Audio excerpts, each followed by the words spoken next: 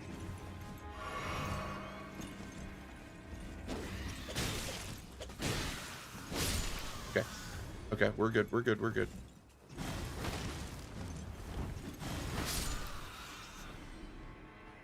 It's like pocket sand. I love the rocks. I also choose birds, but not as enemy as food.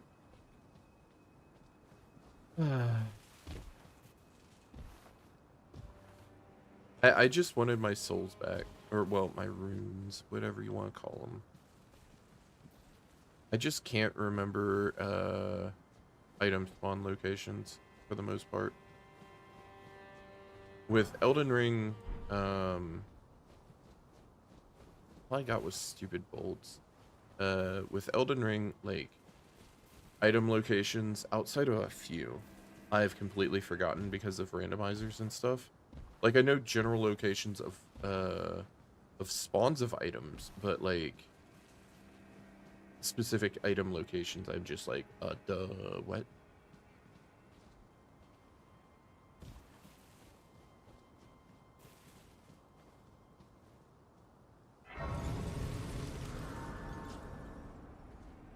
Yeah. Throwing rocks. It's perfect. I don't want to...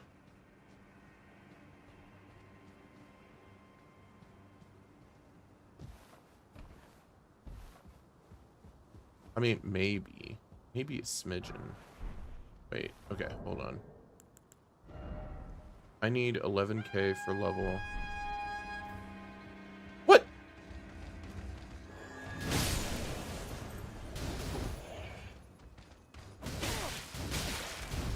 Bro. That was rude. Dude became an elephant. Started the level. Yeah. But he didn't have to like become an elephant.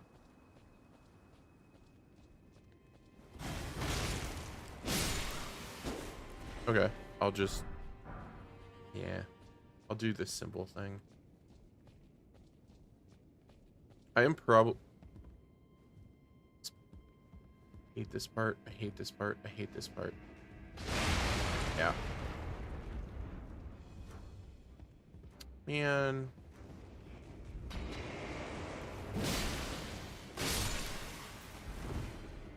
Yep. Alright. Wait, what does this say? Didn't expect message for praise. You know what? I'll applaud it. It's a pretty good message.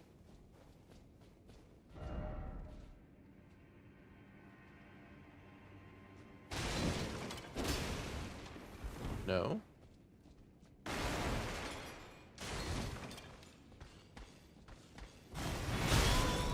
Oh, that didn't work. This works though. Batcat is watching, so don't choke.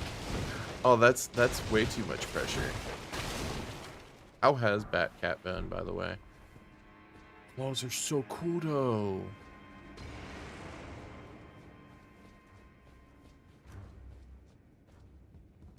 Oh, claws are so good.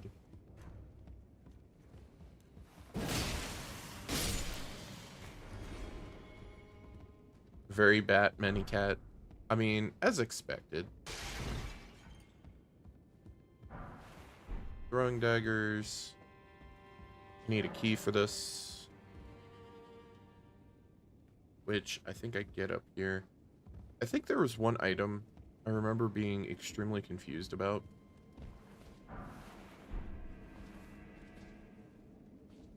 When it was like doing this whole thing.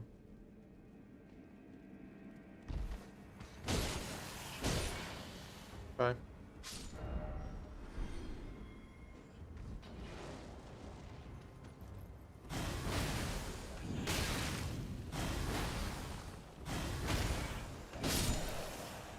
That works. Yeah, I remember being very... Oh! Hello? Goodbye.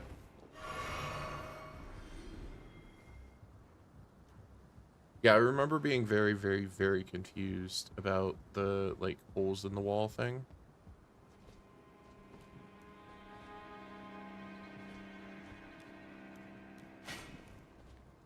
Hi. Huh.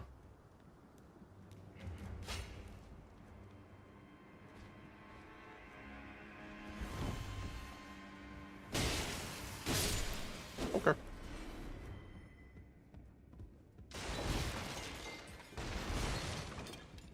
Right. So...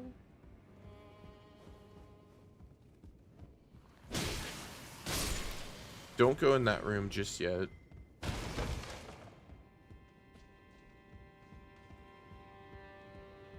Don't really feel like that would be a good idea. There was... I'm hearing an enemy. Where? Down below? I'm not going in there just yet. It might be... He might be already aggroed in there.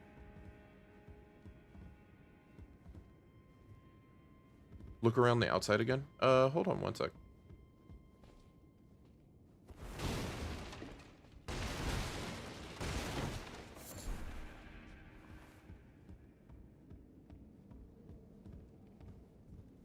It's right here.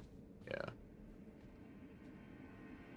Yeah, this outside area is kind of nuts, honestly, with how it is. Also, the down below area.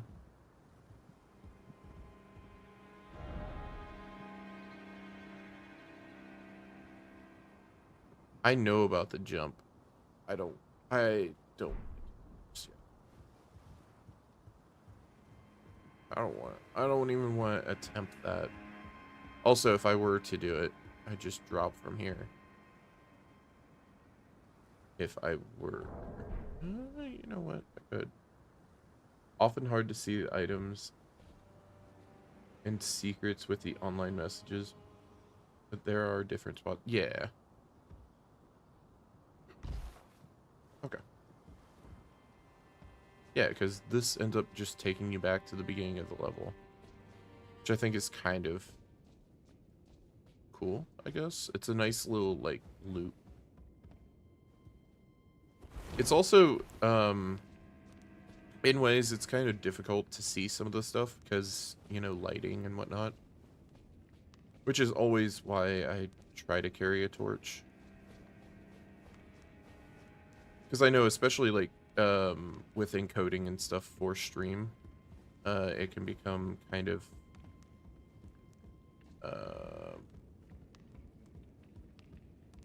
blurry or, like, way too dark or something of that nature. I didn't get the key yet. Key's from the big mob up here, I think. Disappointed with just a shortcut? Yeah, I know, right? Wait. How much would I get that item? I killed the enemy. Did I just go over there and not grab it? That I did.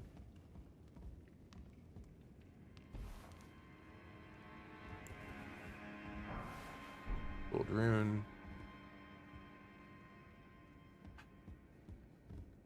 I really...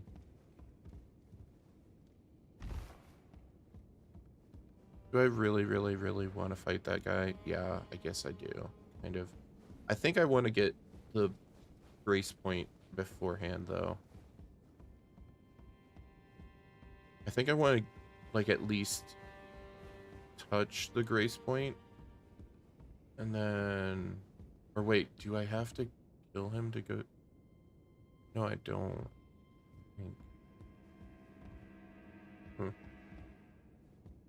What weapon? The weapon I was going for at least for the time being, is the ciphers. So getting one more into Faith. I forgot where I actually ended up getting it.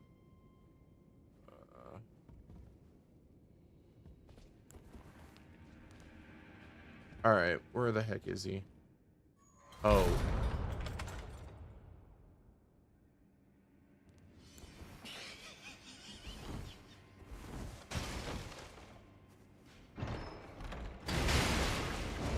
Oh, God.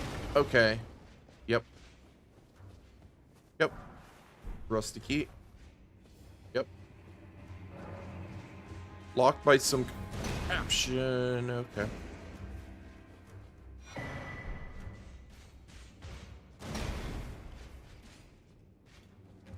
Yep. I don't like him.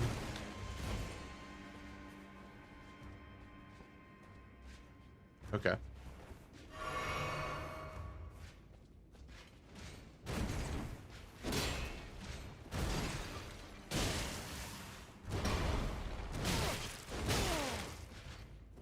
Bro. I did a terrible roll there. Eyes are still.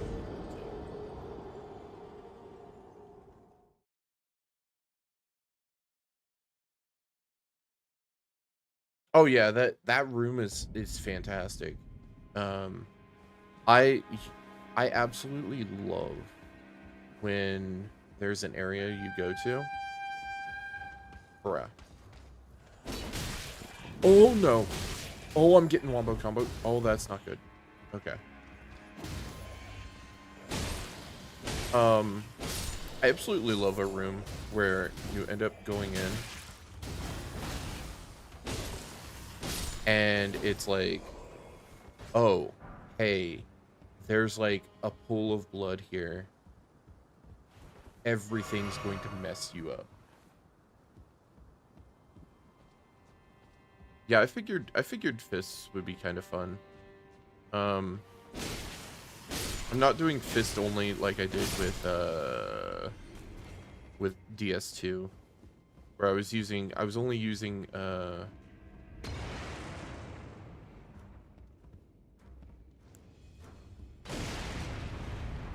was only using okay. Get out of here. All right, cool. I was only using like a bow when it was like kind of needed. And it was like sparingly, it wasn't like all the time. If I remember, there's a person that's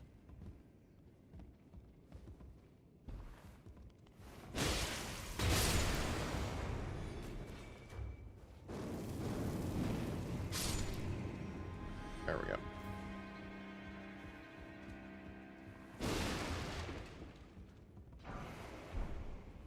Item there. What? I need to get back my souls to, or my runes, whatever. I'm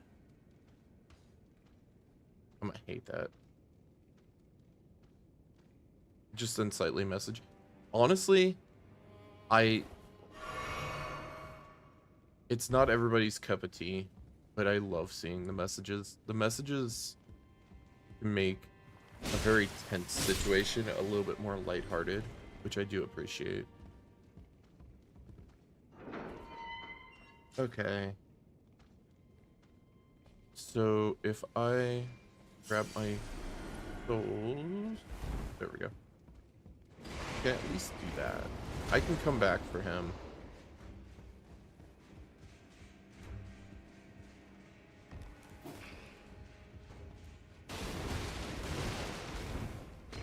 This is fine.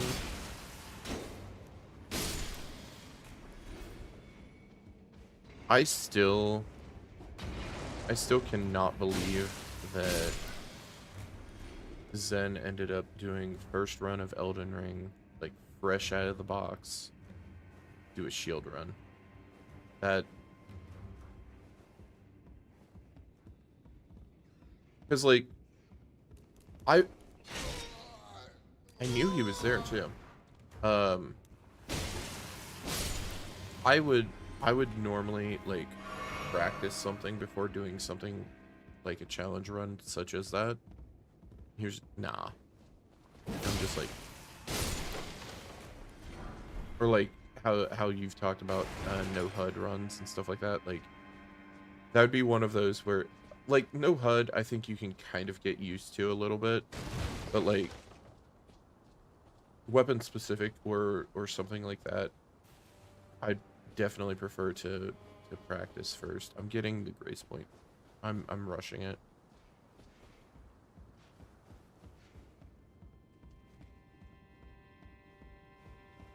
It's right up here.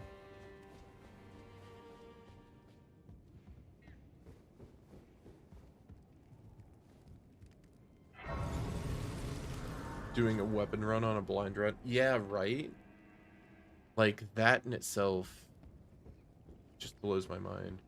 No HUD DS3 was very good. Yeah, I mean, yeah, especially if you're used to it. Like, I think the first game I would do no HUD run if I were to do something like that would be, you know, trying out, trying with a game that I played a bit, so that way I'm accustomed to it, because it's a different experience to the game. But,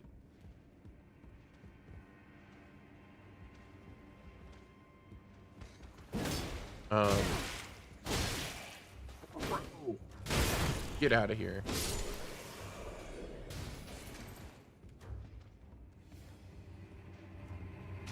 Yeah, no. We're gonna just throw. That's fine. Because I do not trust soul jumping and platforming at all.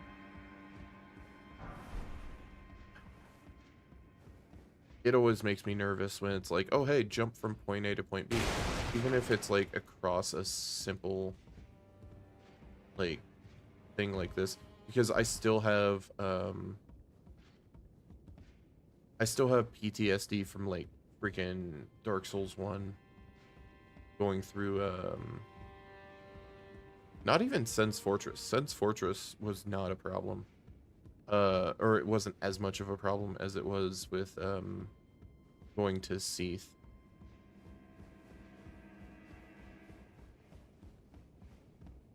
The whole Seath issue was like, okay, before I do this, before I progress this, I do want to at least try to take on.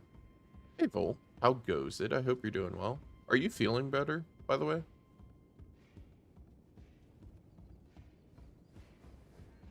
Because I know you guys been sick,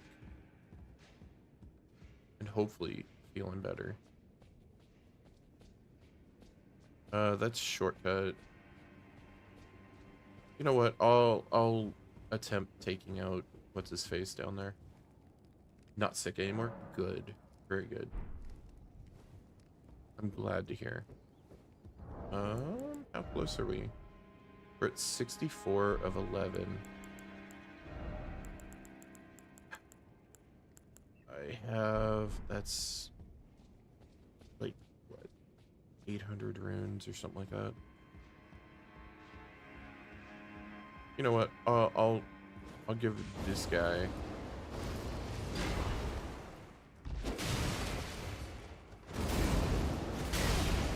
Did I just get stuck on? That was weird. I think it was because I was on the barrel still or something. Huh. That was really weird.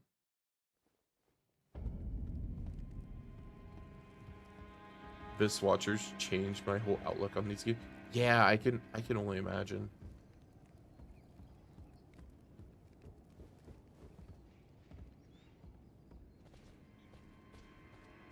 Yeah, I mean, like, coming up with like an idea for some. I mean, an idea for a run could be like, um,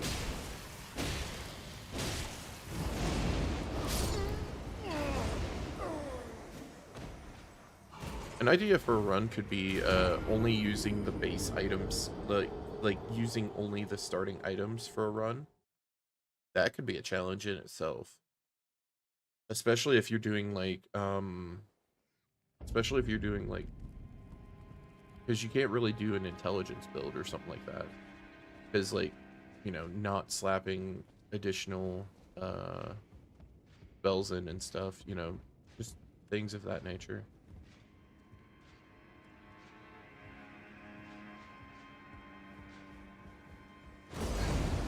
Bro, I'm just trying to get my souls back. Okay. Yeah, this is not working out. Hold on. Let me reset the fight. Wait, hold on.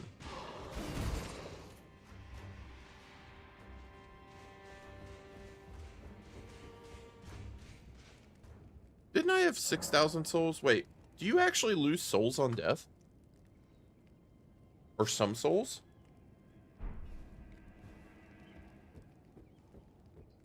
That I didn't notice.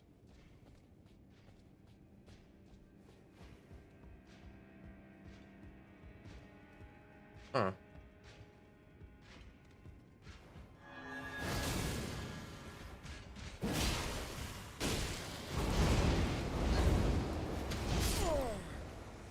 What the dude?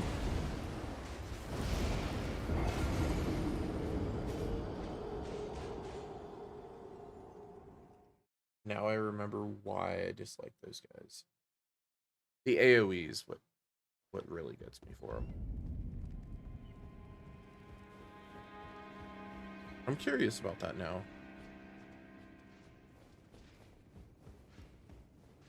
Because I never really noticed that previously. Hold up. I'm waiting for you.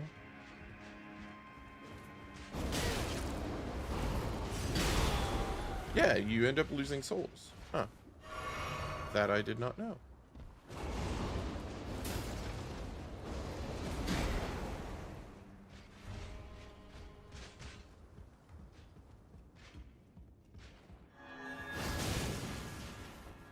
I mean, I could do this if I really wanted to. That does a lot of damage.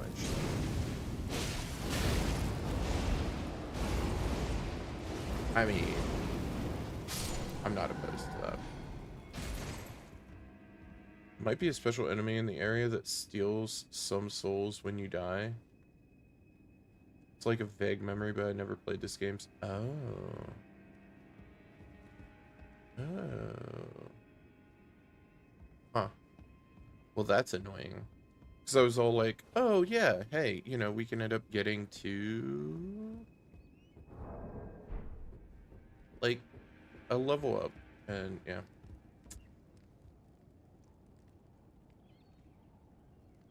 Got there with lower than normal damage due to specking hit points. So the mechanics on how the Abyss Watchers target and dash became completely indistinguishable except by death due to no boss bar feedback. Right, true. Right. So you actually had to figure out which one was which. That's interesting. Okay. All good, Vol. Yeah, that actually changes the whole context of the fight for you, too.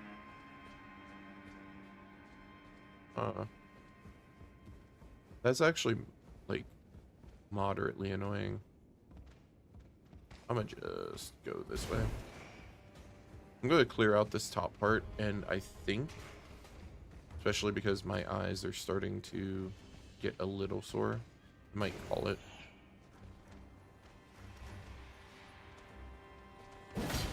I blame the RuneScape. I was playing a lot of old school RuneScape this morning, Also, I didn't sleep very well, so...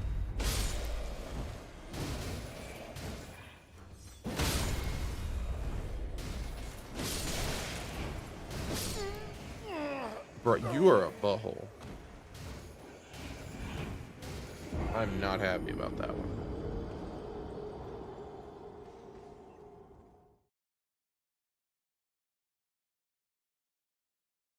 It also feeds into the lore as you're fighting in a contest against one another.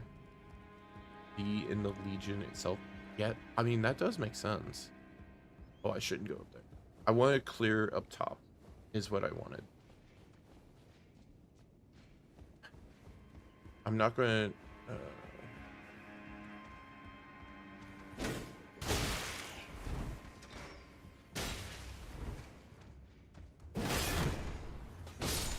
I figure, I'm gonna just heal, whatever. I don't care.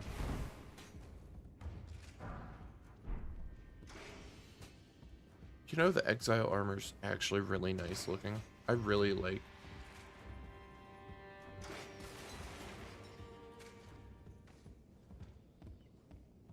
Oh, hi, Ismizzle. How you doing this evening? Even if you lose 30% of your money on death, at least you can get more money. Yeah, true. I mean, yeah, true. Where is the flute player? I wanted to kill him first. It's fine. That's how taxes work? True. Hope you're doing well this evening. I'm gonna funnel them. If I don't get blasted there, I can tell that I'm tired because I'm just like brute forcing everything. Like, there's no strategy in what I'm doing. I'm just like mashing buttons at this point. I can just tell brain-wise. The Exile armor totally looks cool. Like the combined helmet to see which one fits the red wrap.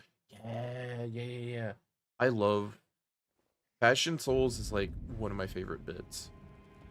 Like being able to mix and match different pieces. It's just so much fun. Though with this one, I will show after. Pulling this boy. That actually worked out. With this boy, this is Nose Goes, which is also the Probo Pass I caught. Well, it was a nose pass that I caught that was shiny in Pokemon Scarlet. And so I was like, let me just make him as my Elden Ring character, which is perfect.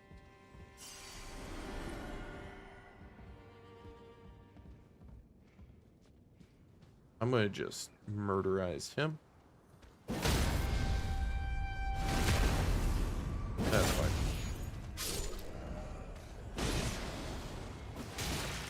Oh, get out of here. Get out of here. Get out of here. Oh. Are you kidding me, dude? I hate you. I just want to clear out the top area really quick. Like, really quick. I have kind of like that. Like, I'll remember that I didn't kill the one enemy down below in the dark room. But I'm not going to remember that I didn't clear out top side here. I'm not going for like all the roof stuff, but I at least want to clear out the items in this part because I can just jump off the roof. So that's what I want to clear out.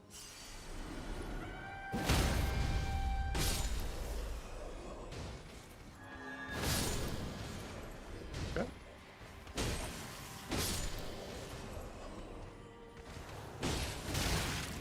Bro, get out of here with this.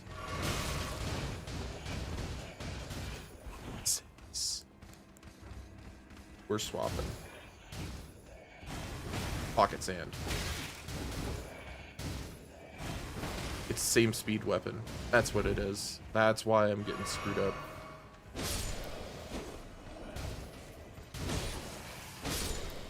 Because normally it's either a faster or a slower weapon, so I can like kind of gauge it a little bit better, but then again, I don't want to have this weapon all too much longer anyways. Are you doing the boss on this path?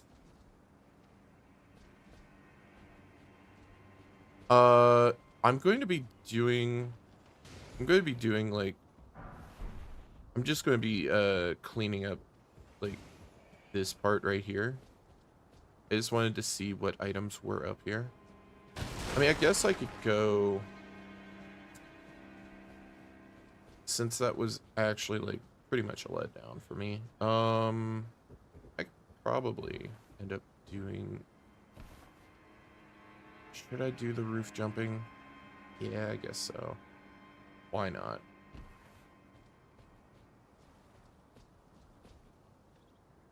Oh, right. There's the whole pathing there, too.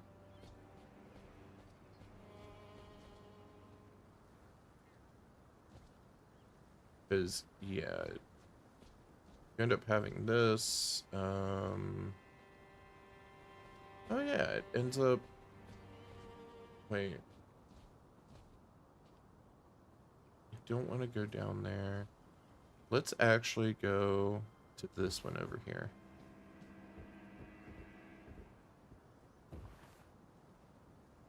One-handed greatsword's a fun move. Yeah, I really enjoy that. The original intent was I was going to go for the guts greatsword. However, I kind of messed things up. I was wanting to two-hand it, like as my initial weapon, and then from there go into, and then go into the faith weapon, and then also have it with faith scaling. But I kind of did like a bit of each incidentally, and that kind of screwed things up a little bit. What is... I know that there's that there. Right, okay. Okay.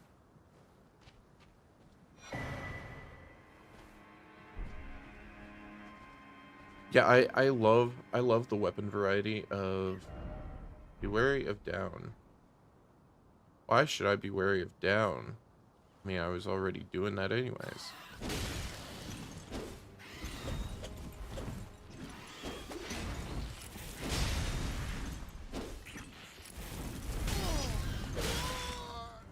Oh god.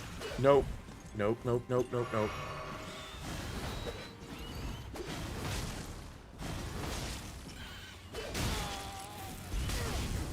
Oh. Actually such a good moveset. I didn't actually realize what his moveset was with the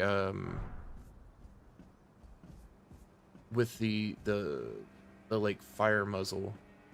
It's actually really good. I like that combo.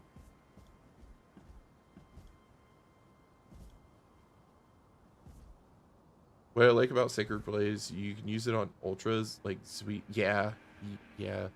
That's what I really like about it too. And it gives you, it also gives you a projectile. It also hits for way more if you end up using it right there, point blank. So it's got like, it's got some nice stuff there. And it's a moderately quick attack. Oh I don't want to do this.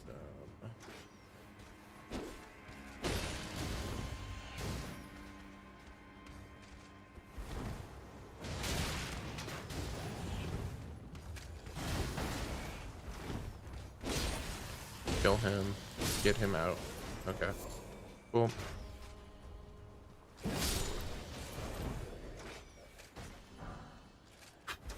I at least wanted to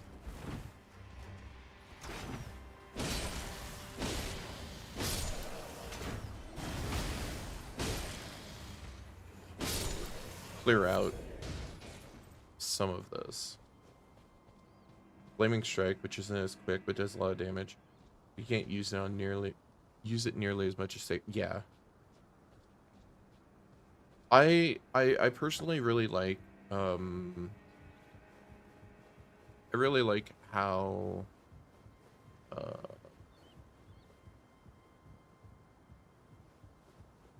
they ended up putting, like, they pretty much upgraded the weapon arts to where perfect. They upgraded the weapon arts in a way to where it's like, one, more varied, and two, like you end up having what do I what huh?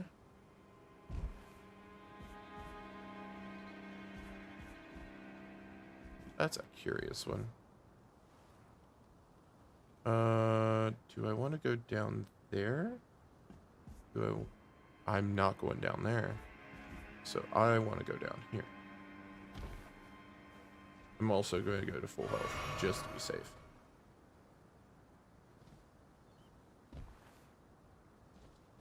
I love the exploration of, like, some of these zones. Like, okay. So I'm not the biggest fan of I'm not the biggest fan of, like, some of the open world stuff, which is fine. I really like the castle area. It's done so freaking well. It's insane. Like, this whole area is so good.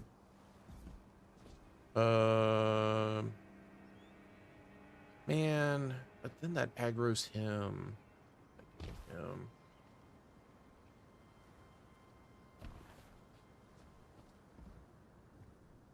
There is an item here.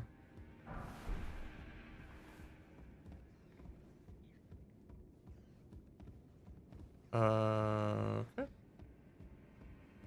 Right. I remember this room has, well, this next room, you've got the pile down here, and you've got, yeah.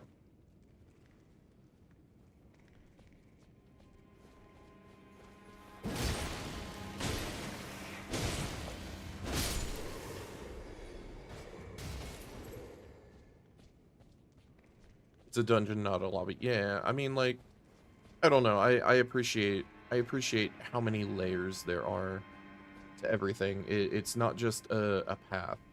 Because, I mean, some dungeons can have a straight path with, like, some alt paths. I just appreciate that, like, you can go multiple directions with everything. That's all. Like, if I remember correctly... Also, welcome back, Lowell. Kind of annoyed by some of the limitations, but, like, just let me parry with the Uchi. Parrying with the Uchi would be so good. I don't want to deal with him. I don't necessarily have to. But I kind of want the chest. But I kind of want to get to the grace point. So, there's also the alternate. You can jump off here. Ladder ahead. What?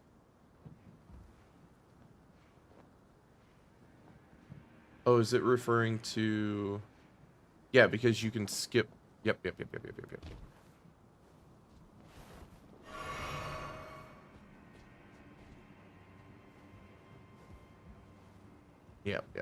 Okay.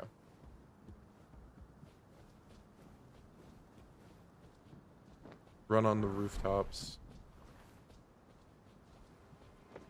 Yeah, I mean, like, after doing it multiple times, because when I was in the thick of things, like, I did my first run in Elden Ring, then I made a second character and made, like, a strength pure, and I was like, oh, I wanna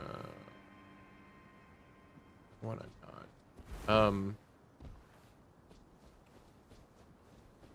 I made a strength character, and it was like pure strength, and his name's Big Boy Muscle, because I think that's funny. But anyways, like I've had that same character name for like a strength character since Dark Souls 1. But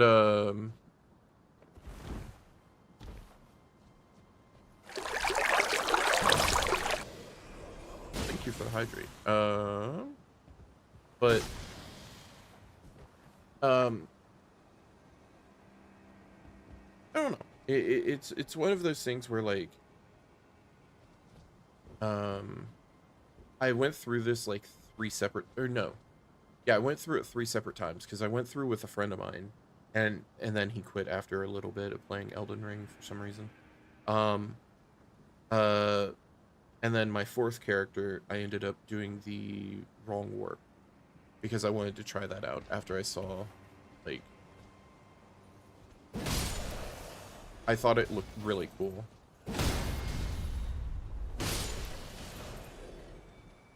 And murder him, and that's a full loop.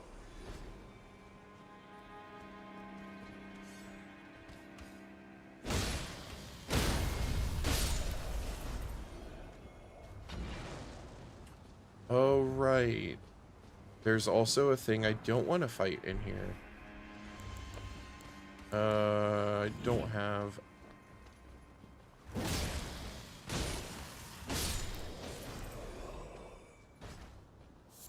Yeah, I think I'm going to go back to the Grace Point. And then I'm going to grab the item.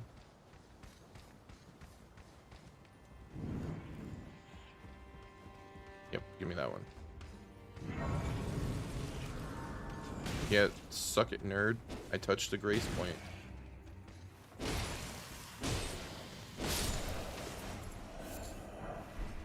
Alright, cool.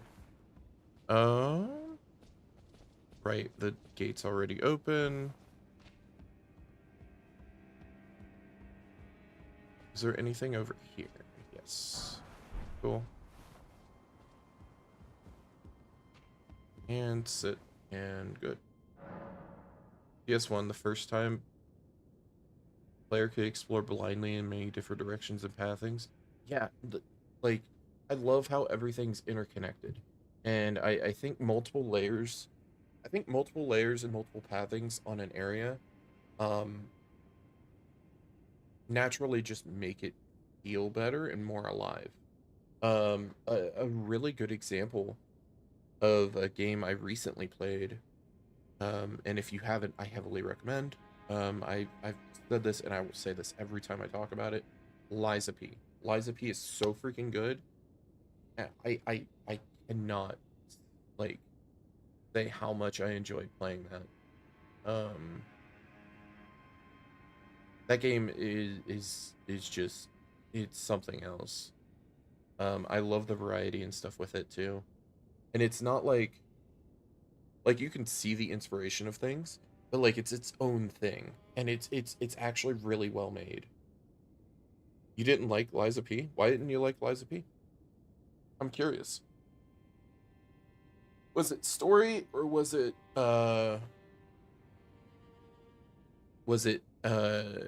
enemy types, or weapon moves, or exploration wasn't there for me? I don't play these games for the combat. I can understand that. Yeah, it doesn't have as much like vast exploration. But I do feel like the level design on that is fantastic. And as you were talking about the combat, yeah, combat specifically for that game is actually really, really good. Like, on an overall scale, I think it's really well done. More specifically that, okay, so when you're fighting, I'll compare it to Elden Ring really quick, boss wise. Okay, so if you're fighting a boss in Elden Ring, you normally see like you know, if you end up seeing them starting to do an overhead, you know that they're going to do an overhead, and they might do like 3 overheads. They might do them back to back to back, and then maybe do a swipe or something, right?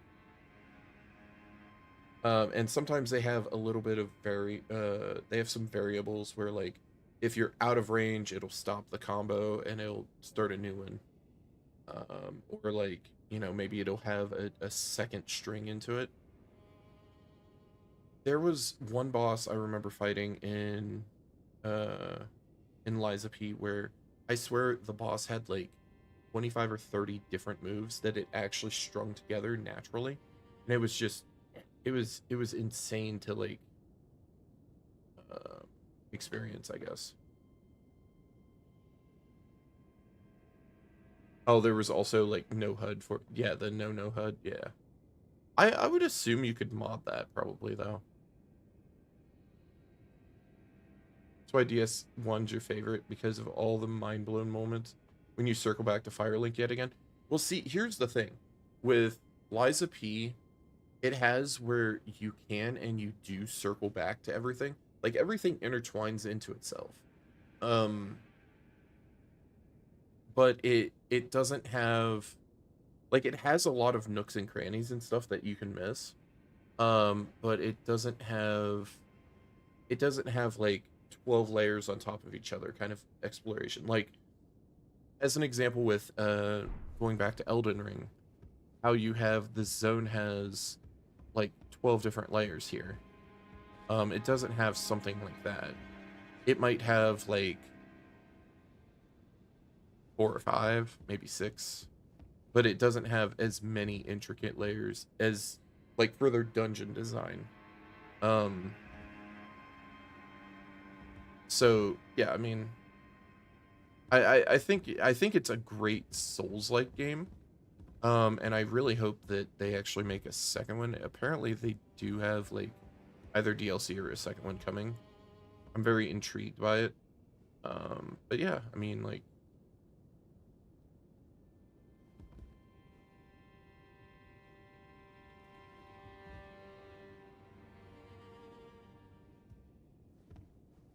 which needs to be viable? What needs to be viable? Like the no HUD? Heading out, it's getting late. Tired of getting tossed around by the Lion King? Have a good night, Baz. I'm sorry you're having trouble with that boss, but I definitely feel that. Yeah, I was actually probably going to call it for tonight as well. I am honestly pretty exhausted. Yeah, Baz has a name for like every boss. I'm assuming it's I'm assuming Baz is finishing up either fighting second to last boss without naming names in Elden Ring, or at the end of Faramazula. But very obvious ones, yeah. Yeah. I'm assuming it's second to it's the man. I only have names for Millicent, Melania, and I honestly just kind of forget, and I'm just like, this person. And then I see the name and I'm like, oh yeah, it's that. But then like I said yesterday, I was literally talking to Risk about stuff, and it was like we were talking about Pokemon, and I was like, oh, this specific Pokemon, and I'm like, how do I know Pokemon names of Pokemon that I really don't use and I haven't seen since like 2 or 3 years ago, but then can't remember character names? I don't know. I'm really bad about it. The man with the JoJo stand. Yeah. Yeah. It's pretty good. It's a good boss fight. I actually really enjoy that. Um, so, uh, yeah, like I said, I think I'm gonna call it for tonight. Again, thank you, Kai, for the raid. Um, very, very, very much appreciated. I'm glad that both you and Zen have been streaming again.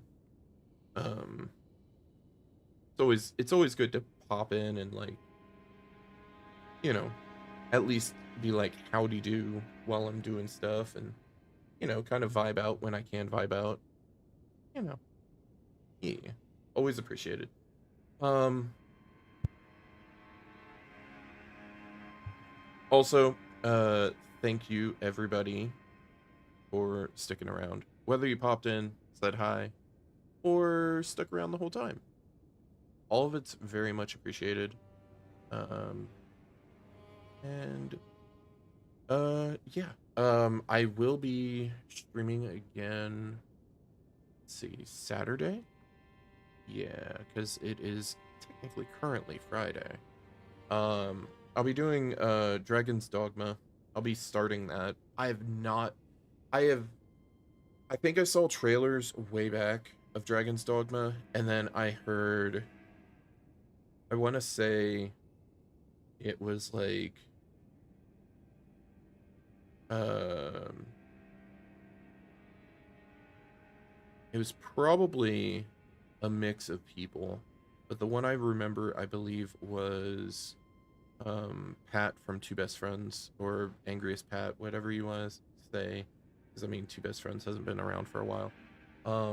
But I do remember vividly him talking up Dragon's Dogma, and I had picked it up, but then I was at a point where, like, I just didn't really play very many games at once, and I was playing like a lot of Final Fantasy 14 and stuff, and so like I just never got around to it. But now I'm playing, like, I think I'm juggling like 7 games right now. Kind of nuts. So yeah, we'll be starting that up. I'm pretty excited. Um Anyways, so I will be going and raiding. You know what? We're gonna raid Fanto. Fanto is doing Like a Dragon right now. And I hope that's going well. Let's see. Wow. But yes, anyone whom is not a part of the Discord, there's a link to the Discord. Do not have to join. Don't feel like you must or anything. We just kind of chill, chat about games and things that we enjoy and whatnot, and kind of just, plus about. Also, I give updates on, like, stream stuff, because I do, there are times where real life stuff happens, and sometimes you can't stream or something, occurs. Also, it gives information on the server and stuff, so yeah.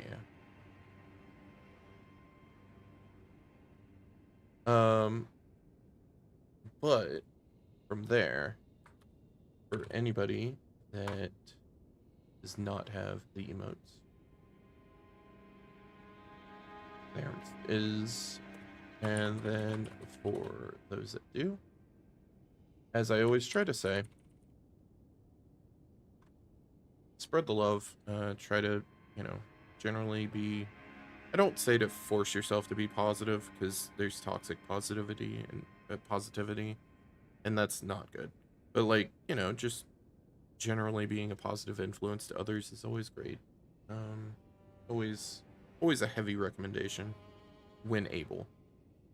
But I do hope everybody has a wonderful night, and I will catch you Saturday.